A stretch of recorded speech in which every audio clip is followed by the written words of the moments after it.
C'est pour moi un devoir en tant qu'élu de la nation que d'informer les citoyens des vices et des crimes commis par nos élus. C'est ce que je me suis contenté de faire. Alors c'est vrai, Di Rupo n'a jamais été condamné pour pédophilie, mais un nombre très important de plaintes ont été déposées contre lui pour de tels faits, toujours pour les mêmes faits. C'est bizarre, non? Comme on dit chez nous, il n'y a pas de fumée sans feu. Mais le plus inquiétant, c'est que la destination a toujours été la même pour ces plaintes, la poubelle. Et c'est ça que je veux pointer du doigt. Les prétendues victimes étaient à chaque fois des criminels qui voulaient profiter de la notoriété de notre pauvre petit Elio. C'est tellement plus pratique de jeter le discrédit sur les victimes. En plus, quand on fait cela 5-6 fois et qu'on tourne les victimes en ridicule, on évite que d'autres personnes aient encore le courage de dénoncer les faits dont ils sont victimes. Pourtant, des PV, il y en a eu, comme celui de la police de Namur, portant le numéro 12-852/98, dans lequel est auditionné Jean-Marie Rulens, client de la boîte La Brique à Liège, qui déclare que Di Rupo s'y amusait avec des jeunes de plus ou moins 14 ans et qu'il les payait 15 000 francs, 375 € pour des gâteries, fellations et sodomies. L'audition de ce Rulens contient de nombreux détails. Il n'y a rien de farfelu dans ses propos. Et je peux même vous dire que j'ai moi-même rencontré un de ces jeunes qui fut jadis victime des pulsions sexuelles de Di Rupo. Cet homme qui a été violé, je suis désolé, c'est dur à dire, violé par notre Premier ministre alors qu'il n'avait que 14 ans. Cet homme est démoli. Il a été harcelé par le système pour qu'il se taise. Tout a été fait pour qu'il se fasse passer pour un fou. Et aujourd'hui, il a d'ailleurs été interné par la justice. Imaginez comme c'est pratique. Une note du parquet portant le numéro 37 66 11 75 28/96 indique aussi l'identité de 2 mineurs âgés de 13 et 14 ans. Ces jeunes confirment avoir eu des relations sexuelles avec Di Rupo. Un PV de la BSR de Wavre de 96 mentionne le témoignage de Madame Delnest qui s'inquiète auprès de la police de voir Di Rupo aller et venir avec des jeunes gens dans un immeuble voisin. La police n'effectuera aucune enquête de voisinage, malgré que d'autres voisins confirmèrent les dires de Madame Delnest.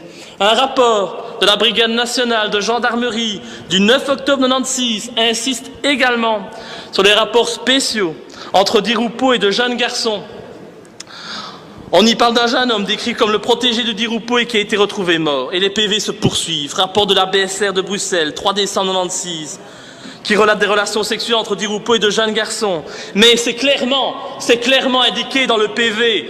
Vu la notoriété de Di Rupo, nous ne poursuivons pas. Est-ce qu'on doit accepter cela? PV de la police judiciaire de Bruxelles, portant le numéro 46-66-3 du 5 novembre 96, où le chauffeur de l'ancien ministre Graffé évoque des partouzes auxquels participait Di Rupo. Le nom de Di Rupo apparaît encore dans une note confidentielle de M. Demanet, procureur général de Mons, et Marchandise, procureur du roi de Charleroi, daté de 96. Pourquoi? Parce que les coordonnées de Di Rupo figuraient dans le carnet d'adresse de Jean-Luc Finet. Et qui est ce monsieur? Il a été inculpé à l'époque pour détention de cassettes pédopornographiques. Tiens, comme c'est intéressant. Di Rupo a également eu un accident de voiture lorsqu'il était en compagnie d'un jeune garçon à Sarre-la-Buissière, à quelques mètres de la maison de Marc Dutroux. Mais comme par hasard. Mais moi, je suis désolé, je ne crois pas au hasard. Et il y a donc des PV, mais aussi de nombreux témoignages, un nombre impressionnant de témoignages auxquels on n'a jamais donné le moindre crédit, même lorsqu'ils venaient de policiers assermentés. Ainsi, en août 1989, Di Rupo était à l'époque député européen. Eh bien, à l'époque, 2 policiers communaux surprennent Di Rupo en bordure du Grand Larche à Mons. Et avec qui?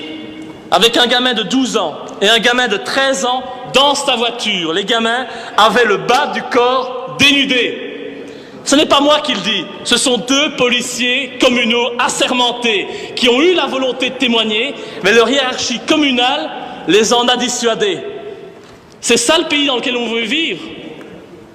Alors de 2 choses l'une, soit Di Rupo est un homme persécuté, qui a de très nombreux ennemis, et l'on comprend mal comment cet homme a pu devenir Premier ministre, soit cet individu est un criminel qui profite de ses appuis et de ses fonctions pour violer impunément des enfants.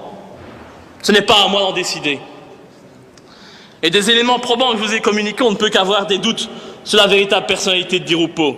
Des doutes encore plus importants quand on sait que dans une vidéo postée sur YouTube, Michel Nioul accuse sans détour Elio Di Rupo d'être pédophile lors d'une interview en caméra cachée accordée à des journalistes. Nioul, reconnu par les assises d'Arlon comme le chef de l'organisation criminelle Dutroux et compagnie, n'est-il pas bien placé pour se prononcer sur la question?